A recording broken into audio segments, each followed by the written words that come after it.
Ini merah atau hijau?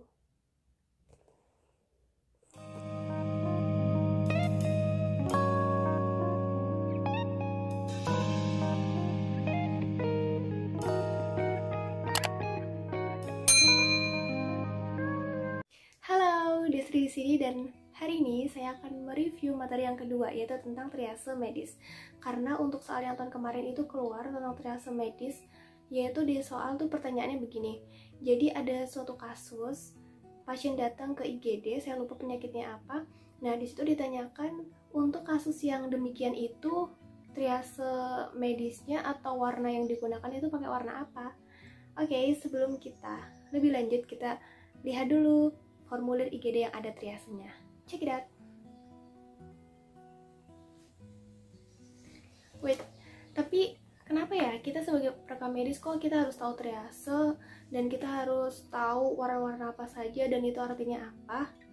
Padahal kan yang menentukan ini pasien kondisinya seperti apa dan harus menggunakan triase yang kategori yang mana itu kan petugas medis. Sedangkan kita kan nggak pegang pasien. Jadi kita itu perekam medis, salah satu kompetensinya adalah kita membuat desain formulir. Jadi ketika kita membuat desain formulir, di formulir IGD kan itu ada triase, dia ada triasenya, warnanya apa saja. Nah disitu masa kita nggak tahu sih, kita nggak ngerti warna-warna itu artinya apa aja. Jadi untuk materi review tentang triase ini, yaitu saya ambil dari Permenkes nomor 47 tahun 2018 tentang pelayanan kegawat daruratan.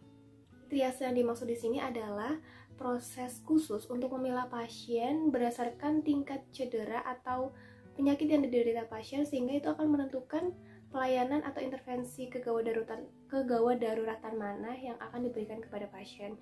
Jadi intinya seperti ini, ketika pasien datang, itu pasien digolongkan antara yang masih bisa berjalan, terus pasien yang sudah sangat kritis gawat darurat, dan pasien-pasien mana yang harus mendapatkan penanganan terlebih dahulu meskipun pasien yang lain itu datang terlebih dahulu. Nah, sebelumnya kita harus tahu dulu ya tentang triase itu apa. Jadi triase itu berasal dari bahasa Prancis, yaitu dari kata trier yang mengartikan bahwa dibagi menjadi 3 grup.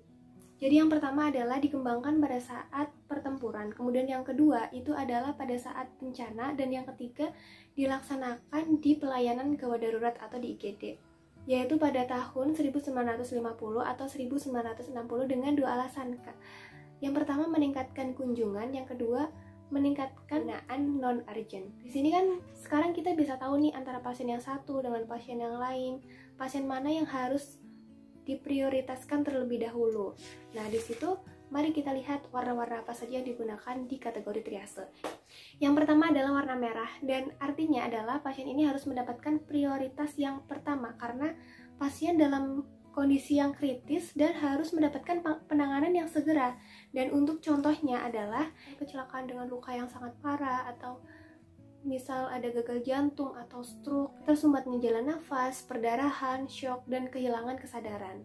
Kemudian yang kedua adalah warna kuning, atau juga ada yang menyebut jingga atau orange. Di warna kuning ini artinya pasien dapat menunggu pengobatan. Untuk hal ini tidak akan berpengaruh terhadap kondisinya, yaitu untuk kondisi vital yang stabil. Atau bisa disebut yaitu kegawatan yang tidak terlalu mengancam nyawa. Contohnya adalah penyakit infeksi TB, terus ada flu burung, atau penyakit infeksi lainnya, kemudian sesak napas yang tidak terlalu berat, ibu yang melahirkan, atau kecelakaan dengan luka robek yang tidak terlalu parah. Kemudian yang ketiga itu adalah warna hijau. Warna hijau ini mempunyai resiko yang lebih sedikit daripada warna kuning dan warna merah. Dan warna hijau ini seperti pasiennya bisa jalan atau pasiennya itu bisa ditunggu terlebih dahulu. Mayoritas merupakan korban luka yang bisa jalan sendiri dan bisa dilakukan pengobatan untuk rawat jalan.